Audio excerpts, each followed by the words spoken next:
സംസ്ഥാനത്തെ വിലക്കയറ്റം പിടിച്ചു നിർത്താൻ സാധാരണക്കാരായ ആളുകൾക്ക് ആനുകൂല്യങ്ങൾ കൃത്യമായ സമയത്ത് വിതരണം നടത്താനുള്ള എല്ലാ നടപടികളും ഗവൺമെന്റിന്റെ ഭാഗത്തു നിന്നുണ്ടാകും. ഗവൺമെന്റിന്റെ മുൻഗണനകളിൽ ഒന്ന് ഈ മാർക്കറ്റ് ഇന്റർവെൻഷൻ തന്നെയാണ്.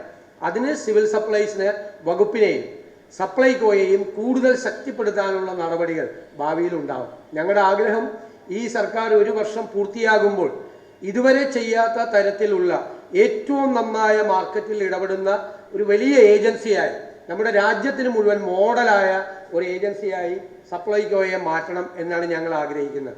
അതാണ് ബഹുമാനപ്പെട്ട മന്ത്രി ഇവിടെ സൂചിപ്പിച്ചതുപോലെ സപ്ലൈകോയെ സ്വയം പര്യാപ്തമാക്കുക എന്നതുകൂടി ഈ ഗവൺമെന്റിന്റെ ലക്ഷ്യമാണ്. കാരണം ഞങ്ങൾ സപ്ലൈ ചെയിൻ മാനേജ്മെന്റുകളുടെ മോഡലുകൾ പരിശോധിച്ചിട്ടുണ്ട്. അതായത് പല സാധനങ്ങളും നമ്മൾ 13 അത്യാവശ്യ വസ്തുക്കളാണ് സബ്സിഡി കൊടുത്ത് സപ്ലൈകോയിലൂടെ വിതരണം നടത്തുന്നത്. ഈ 13 സാധനങ്ങളിൽ പ്രാഥമികമായി ഒരു 5 ഐറ്റമെങ്കിലും അത് നമ്മൾ കേരളത്തിന് പുറത്തു നിന്നാണ് കൂടുതൽ സാധനങ്ങൾ വാങ്ങിക്കുന്നത്. അത് അവിടുത്തെ ക്രോപ്പ് സീസണിൽ തന്നെ വില കുറച്ച് വാങ്ങിച്ച് അതിവിടെ സ്റ്റോർ ചെയ്ത് വലിയ സപ്ലൈ ചെയിൻ മാനേജ്മെന്റ് എല്ലാം ചെയ്യുന്നത് അങ്ങനെയാണ്. ഇപ്പോൾ മുളക് വാങ്ങിക്കാൻ അവർ ഗുണ്ടൂർ ആന്ധ്രയിൽ നിന്നാണ് മുളക് വാങ്ങിക്കുന്നത്. മുളക് അവർ 25 രൂപ ക്രോപ്പ് സീസണിൽ അവർ വാങ്ങിക്കും. എന്നിട്ട് വലിയ ലക്ഷക്കണക്കിന് ടൺ സ്റ്റോർ ചെയ്യാനുള്ള സ്റ്റോറേജ് ഫെസിലിറ്റി അവരുണ്ടാക്കും. എന്നിട്ട് ഓഫ് സീസൺ ആകുമ്പോൾ 25 രൂപയ്ക്ക് വാങ്ങിച്ച മുളക് അവർ 100 രൂപയ്ക്ക് വിൽക്കും. അങ്ങനെയാണ് അവർ വലിയ ലാഭം ഉണ്ടാക്കുന്നത്. നമുക്ക് എന്തുകൊണ്ട് സപ്ലൈകോയ്ക്ക് അത് ചെയ്യാൻ പാടും?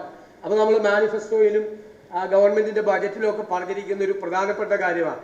പ്രധാനപ്പെട്ട 4-5 ഐറ്റം ഇതുപോലെ മറ്റ് സംസ്ഥാനങ്ങളിൽ നിന്ന് ക്രോപ്പ് സീസണിൽ വാങ്ങിച്ച് സപ്ലൈകോയ്ക്ക് അതിൻ്റെ സ്റ്റോറേജ് ഫെസിലിറ്റി ഉണ്ടാക്കാൻ, ലക്ഷക്കണക്കിന് ടൺ ഈ സാധനങ്ങൾ സ്റ്റോർ ചെയ്യാനുള്ള ആധുനികമായ സജ്ജീകരണങ്ങൾ ഏർപ്പെടുത്തുക.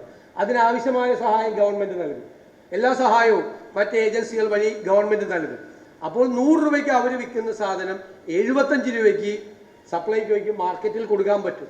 സപ്ലൈകോയ്ക്ക് അതിനുള്ള സബ്സിഡി ഗവൺമെന്റ് കൊടുക്കേണ്ടിയും വരില്ല.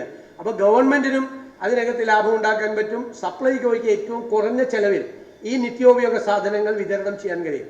അതിനുള്ള ഏറ്റവും ആധുനികമായ മാനേജ്മെന്റ് സംവിധാനം, മാർക്കറ്റിംഗ് സംവിധാനം സപ്ലൈകോയെ കൊണ്ട് ആവിഷ്കരിക്കാൻ കഴിയും.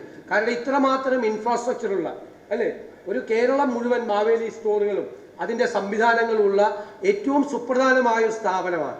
ആ സ്ഥാപനത്തെ ശക്തിപ്പെടുത്തി ഏറ്റവും വലിയ മാതൃകാ ഏജൻസിയാക്കി മാറ്റണം എന്നത് നമ്മുടെ സ്വപ്നമാണ്. തീർച്ചയായും ബഹുമാനപ്പെട്ട മന്ത്രിയുടെ നേതൃത്വത്തിൽ അത് യാഥാർത്ഥ്യമാക്കുമെന്നുള്ള പൂർണ്ണമായ ഉറപ്പ്, അതിന് ഗവൺമെന്റിന്റെ പൂർണ്ണമായ എല്ലാ പിന്തുണയും ഈ വകുപ്പിനുണ്ടാകും എന്നുകൂടി ഞാൻ ഈ അവസരത്തിൽ ഉറപ്പ് നൽകിയാണ്. ഓണക്കാലത്ത് ഒരു ബുദ്ധിമുട്ടും വരാതെ സാധാരണ ചെയ്യുന്നതിനേക്കാൾ കൂടുതൽ കാര്യങ്ങൾ ഈ പ്രാവശ്യം അരിയുടെ കാര്യത്തിൽ എല്ലാ മുൻഗണനക്കാർക്കും അല്ലാത്തവർക്കും എല്ലാം പലതരത്തിലുള്ള രീതിയിൽ ആവശ്യമായ അരി, നമുക്കറിയാം അരിയുടെ വില പെട്ടെന്ന് കൂടിയാൽ ഈ കൃത്രിമമായി അരിയുമായി ബന്ധപ്പെട്ട നിത്യോപയോഗ സാധനങ്ങളുടെ വില കൂടി മാർക്കറ്റിൽ വർദ്ധിക്കും. അപ്പോൾ അരിയുടെ വില പിടിച്ചു നിർത്തണം, നിത്യോപയോഗ സാധനങ്ങളുടെ വില പിടിച്ചു നിർത്തണം, ആളുകൾക്ക് മാന്യമായി ഓണം ആഘോഷിക്കാനുള്ള ഒരു അവസരം ഉണ്ടാകണം. ഇവിടെ ബഹുമാനപ്പെട്ട മന്ത്രി പറഞ്ഞു നമ്മുടെ സ്റ്റോറുകളെല്ലാം ആരംഭിക്കുകയാണ്. ഓണവുമായി ബന്ധപ്പെട്ട് എല്ലാ ജില്ലകളിലും അത് ആരംഭിക്കും. എല്ലാ പ്രധാനപ്പെട്ട 120-ലധികം നിയോജക മണ്ഡലങ്ങളിൽ അത് ആരംഭിക്കും. അത് 4 ദിവസം എന്നുള്ളത് 6 ദിവസം ആക്കിയിട്ടുണ്ട്.